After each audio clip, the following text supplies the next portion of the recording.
Hola, muy buenas tardes a todos y bienvenidos a un nuevo programa del canal de Vicente Fuentes y de la web ufopolis.com. El tema de los círculos de las cosechas es, sin ninguna duda, una de las vertientes más activas e increíbles del fenómeno ovni desde los últimos 20 años. Os hablo de estos misteriosos diseños que son absolutamente fascinantes. Yo estaba allí mucho tiempo estudiándolos y que aparecen de la noche a la mañana y que abarcan extensiones de hasta 200 o 300 metros de diámetro, campos de fútbol entero, ocupando miles y miles de metros cuadrados de extensión, principalmente en las regiones del suroeste de Inglaterra.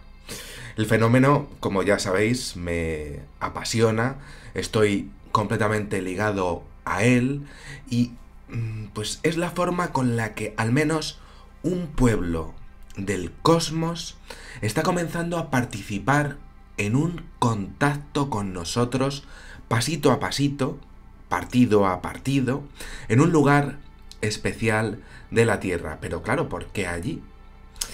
El caso es que prácticamente en un 95%, pues casi todos aparecen en la provincia de Wiltshire, en Inglaterra. Pero, ¿qué sentido tendría esto habiendo lugares como Egipto, como las líneas de Nazca, como México con sus pirámides maravillosas? ¿Por qué no, pues, aquí abajo de mi casa, en el barrio del Pilar? Pues es que la respuesta es completamente apasionante, y os cuento. Allí es donde una ciencia completamente desconocida e imposible apareció de repente también en unos grupos, unas poblaciones celtas, pues hace miles de años, concretamente hace 3100 años antes de Cristo. ¿Cómo es posible que los celtas hace 5000 años pues supieran y tuvieran un nivel científico que fuese completamente adelantado a su edad de bronce, que pudo influirles a ellos que de repente comenzasen a desarrollar lo que sería unas matemáticas completamente fuera de lugar? ¿No pega que supiesen tanto también a nivel arqueológico? ¿No es lógico que supieran tantísima ciencia como os voy a explicar en este programa? Pero lo cierto es que la tenían y nadie sabe por qué. ¿Acaso alguien les influyó, tal y como se ha dicho con otras culturas de la Tierra, al respecto de lo que tenían y supieron de hecho construir auténticas maravillas del tipo astrofísico que no les correspondían? ¿Hubo alguien que de alguna manera experimentó con ellos para ver si el Homo sapiens podía efectivamente construir todo aquello? Pues os cuento. Estos seres humanos resulta que calcularon y construyeron en esta región del planeta un conglomerado megalítico absolutamente increíble, que, bueno, pues está allí, se llama Stonehenge, y construyeron en esta región pues una serie de círculos formados por 100 grandes piedras de 4 toneladas cada una, que se dice pronto, y que, bueno, pues estamos hablando de que les debió de costar muchísimo llevarlas allí y transportarlas, ¿no? Estamos hablando que no eran virutas, precisamente, estoy hablando de bloques de rocas sedimentarias e ígneas que nada, lo cierto es que nadie sabe exactamente cómo pudieron ser llevadas hasta allí, y encima es que consiguieron distribuirlas de una forma súper inteligente en 4 circunferencias concéntricas con un diámetro total de 104 metros. Ya nos va sonando el tema de los círculos de las cosechas, ¿no? Con forma de herradura y con piedras de arenisca del mismo color, en cuyo interior había una losa también de arenisca miscelánea y micácea, conocida como el altar. Y claro, ¿para qué servía ese altar? Pues os sigo contando. Se sabe perfectamente que se realizaban rituales de sacrificio debido a los enterramientos descubiertos que denotaban pues grandes fiestas paganas a lo estaban dedicadas a lo etéreo y que son pues consideradas especiales porque solo se realizaban lo que serían esas fiestas de sacrificio para personas escogidas. Tenía que ser una persona en particular, pero claro, ¿quién decidía aquello? Los druidas, constructores que venían instruidos por los dioses y que pretendían esos dioses sacar de estos sacrificios. ¿Quiénes eran realmente estos dioses y qué relación tenía cada uno de esos dioses con estos pueblos? Eran lo que serían pueblos ajenos a la tierra que estaban experimentando con seres humanos y que querían saber lo que serían pues esos seres humanos, querían saber qué había ocurrido con ellos. Todo esto desde luego es fascinante, ¿no? Porque el tema es que ¿cómo es posible que el pueblo de Stonehenge conociera el teorema de Pitágoras 2000 años antes de que Pitágoras naciera? Y como supieron calcular las líneas ley del planeta, algo que solamente podría saberse si mirásemos el planeta desde fuera en unas geometrías de 4, 6 y 12 lados, mientras que marcaban la geometría sagrada de la flor de la vida de forma caleidoscópica allí. Estamos hablando de una auténtica locura de construcción que allí se da como el que no quiere la cosa. Se sabe que para aquella increíble cultura de Stonehenge, pues la piedra era el símbolo de lo eterno, marcando y delimitando puntos energéticos terrenales, lo que es llamado lo telúrico en otras culturas, y también hasta para albergar en su significado espíritus elementales. Y os explico. Para ellos, pues entendían que eran espíritus a lo que ellos estaban venerando, como claro, tantas otras culturas. Y claro, ese nombre pues solamente podían ponerle a lo que se presentaba como poderosísimo y sobre todo diferente a ellos, que pues estaba influyéndoles y presentándose ante ellos. Una gran construcción para satisfacer y honrar a unos dioses que venían a por ciertas personas en particular, exactamente lo mismo que ocurre con los abducidos, con características, por ejemplo, como el tema de la sangre con RH negativo. No fue fácil, satisfacer a los dioses, había que construir aquello, ¿no?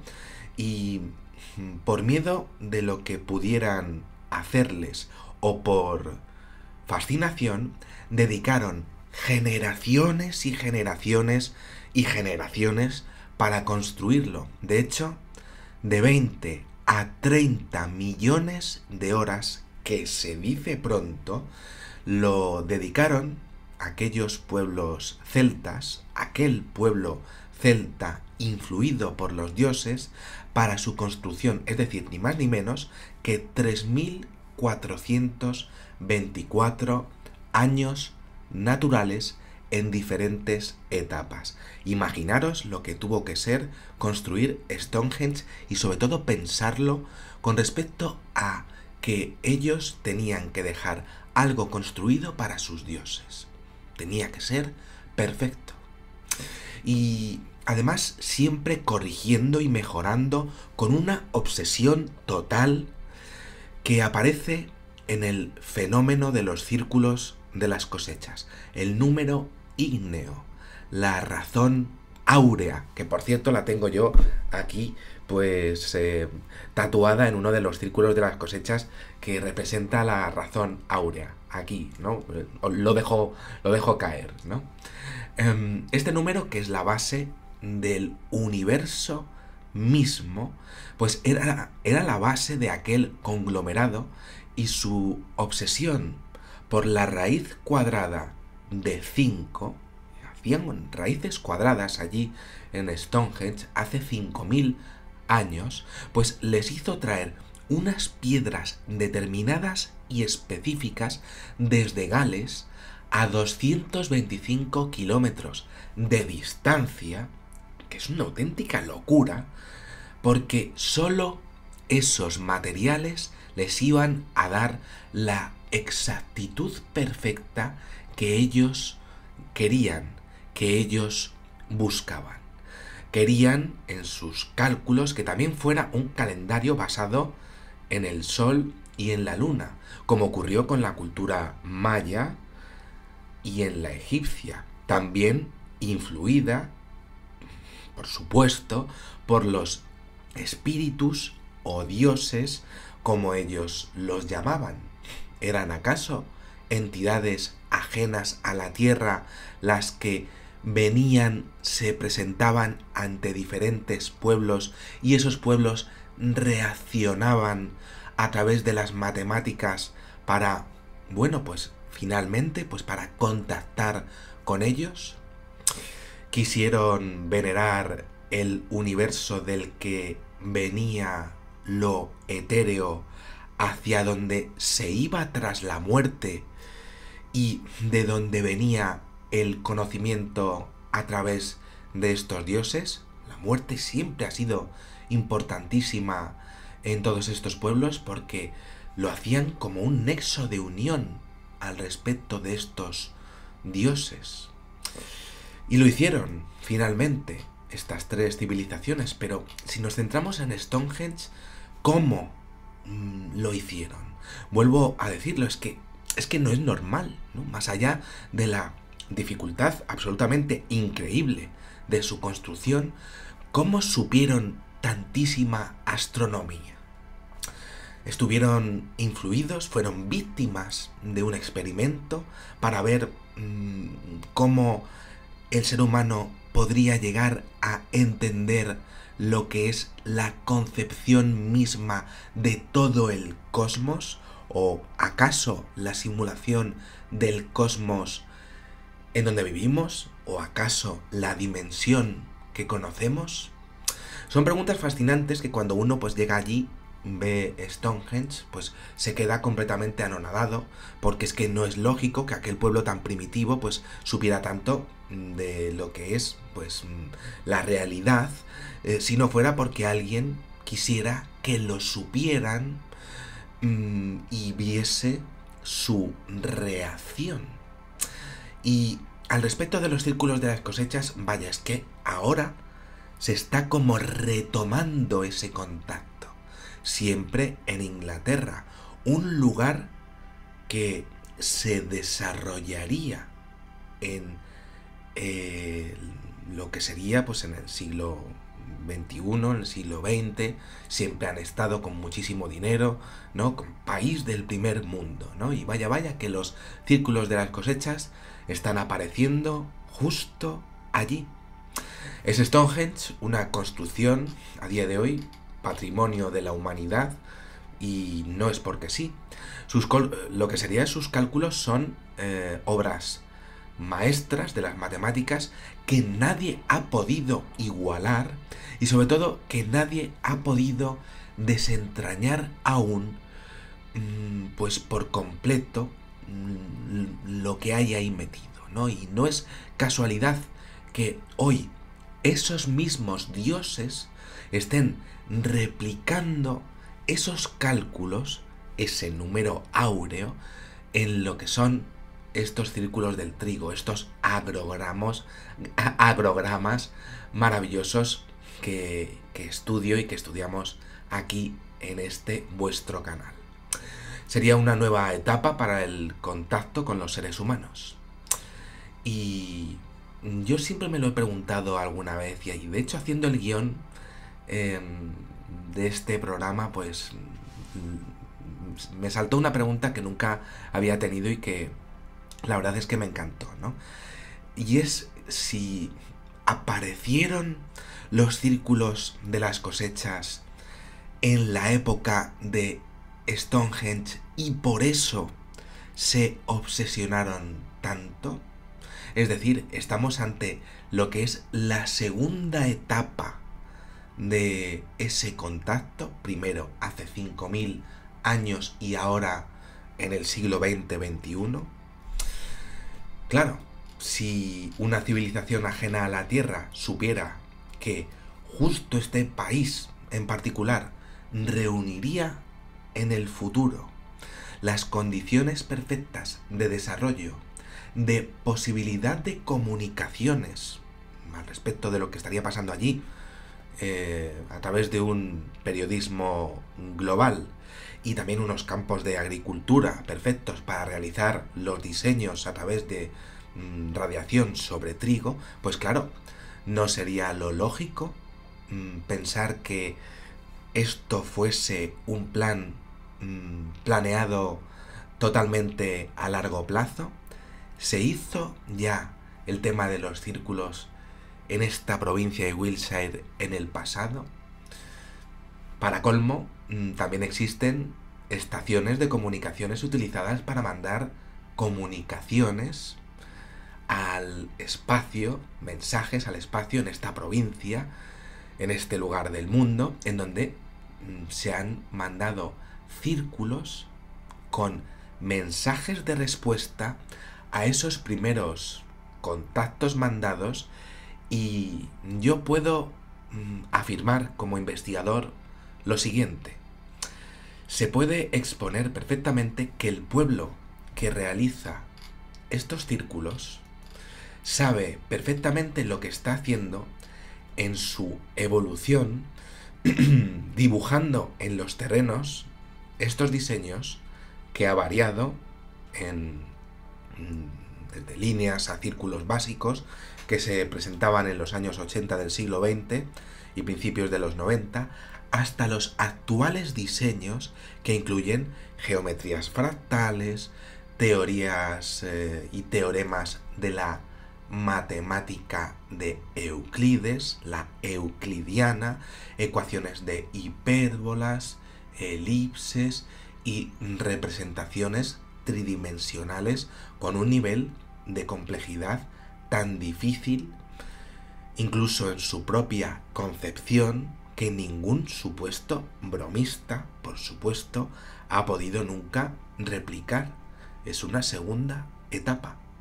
Se puede afirmar además que conocen el lugar y saben que tienen ese plan de controlar el tiempo con nosotros, porque ellos mismos, esa inteligencia que realiza estos diseños, que son absolutamente perfectos, pues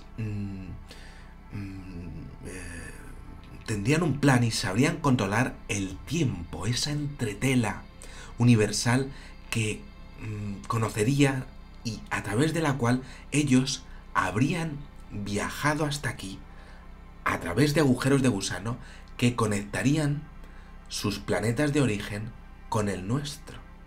Lo digo porque no son pocos los agrogramas que aluden a túneles de este tipo que pueden haber descubierto hasta llegar hasta aquí, lo que serían también los famosos agujeros negros. Y lo digo también porque hay muchísimos agrogramas que estarían haciendo alusiones a las conjunciones que también aparecen en los solsticios y equinoccios de Stonehenge. Auténticas preciosidades perfectas en donde la teoría del fraude completamente se diluye, viendo que la desviación de 1 milímetro en la realización de un supuesto agujero para clavar un compás gigante, la única manera de hacerlo, ¿no? Pues produce una desviación de como mínimo 3 metros en el resultado final del dibujo. Y esto lo estamos viendo en estos círculos que hemos estado viendo en este programa, pues no se produce. La presencia de radiación en las plantas y la confirmación de que los tallos no están rotos, yo mismo lo he estado comprobando en Inglaterra en mis investigaciones, pues exponen una base científica de la que podríamos estar horas y horas y horas hablando. El fenómeno es real. Aparece todos los años en verano, en los momentos en donde hay cosechas y sube el trigo, y aparece pues como dándonos a entender diferentes vertientes temáticas, ¿no? Como pequeños guiños a nuestra cultura, también a otras culturas como la de los olmecas, los aztecas, también pues a diferentes formas de conseguir energía a través del magnetismo, ¿no? Y así, como conclusión, pues voy a decir una última cosa. Considerando detenidamente el fenómeno de los círculos de las cosechas, podemos establecer un patrón, una secuencia lógica y coherente, consistente con una inteligencia que pretende llamar la atención de manera sutil, humilde, pero también avanzadísima, y siempre con una base, como decía, que es impresionante: exponer una llamada de advertencia ante que estamos pues cargándonos el planeta, ¿no? Y podríamos sacar energía con magnetismo, una advertencia de lo que estamos haciendo con la naturaleza, y también un saludo al respecto de una respuesta que se realizó en Chilbolton en el año 2002, respondiendo al mensaje de Carl Sagan y Frank Drake, año 1974. No podemos exponer que estamos aquí de forma total el tema, ¿no? Porque no estamos preparados para ello, es decir, los círculos de las cosechas pues estarían preparándonos para un contacto total, pero ellos no podrían presentarse a lo bestia porque no estamos preparados para ello, pero en su opinión, en la opinión de los extraterrestres, como queráis llamarlos, los marcianarcios, ¿no? Pues sí estarían aquí diciendo un poco, pues como sí podemos empezar a compartir ciencia con vosotros poco a poco en un lugar que controlamos hace miles de años, y al que el mundo pues comenzará a mirar algún día si no se vuelve completamente loco al paso que vais. Nada más, espero que os haya gustado muchísimo este videoprograma y os espero en el siguiente. Muchísimas gracias y, como digo siempre, salud y suerte. Adiós.